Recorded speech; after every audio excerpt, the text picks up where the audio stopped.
Bien-aimés de Dieu, je vous salue dans le nom de notre Seigneur Jésus-Christ. Le texte qui sous-tend notre méditation de semaine est tiré du psaume 50. Nous allons donc méditer le psaume 50 que nous intitulons comme suit. Dieu demande des comptes à l'homme. 3 thématiques sont évoquées dans ce cantique. Les 6 premiers versets, Dieu est le juge suprême. En sa qualité de juge souverain, Dieu convoque le ciel et la terre pour être jugés. Ensuite, il publiera sa justice. Un Dieu resplendissant qui a devant lui un feu dévorant. Autour de lui, c'est l'ouragan. Le feu dévorant et l'ouragan sont des symboles de sa sainteté et de sa puissance.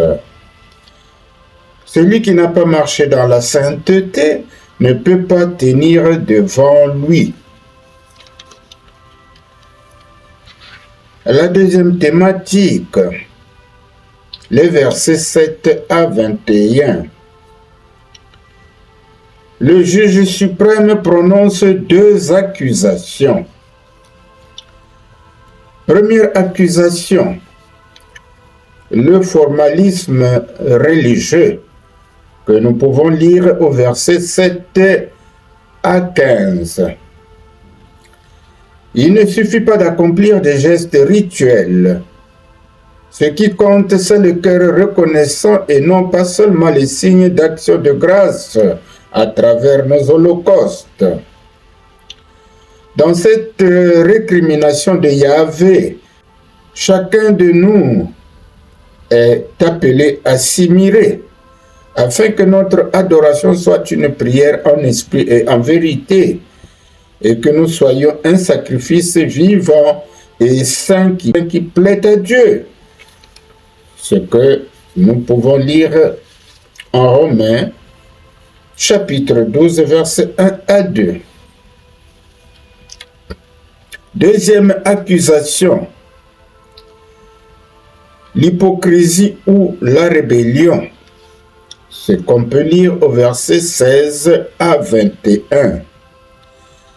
Un peuple qui rabâche les lois de Dieu, mais dont le cœur est loin d'obéir à ses commandements, est un peuple cupide qui forge la malice et le mensonge, fait cause commune avec les adultères, calomnie son frère et déshonore sa famille. En termes clairs, il convient d'honorer Dieu avec un cœur brisé, plein de générosité et d'amour sincère. Autrement dit, le chrétien doit marcher dans la droiture. Le psaume cherche à définir la vraie nature de l'adoration, comme cela nous est dit en Jean, chapitre 4, verset 24, que ceux qui veulent adorer le Seigneur doivent le faire en esprit et en vérité.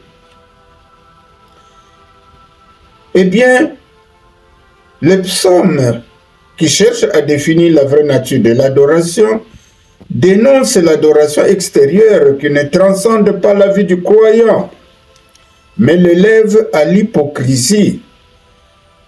Il n'y a pas contradiction dans les termes pour celui qui rabâche les lois et les exécute, mais une interaction à trouver entre la connaissance des commandements et l'agir. Enfin, troisième thématique, les versets 22 et 23. Le juge suprême offre une solution.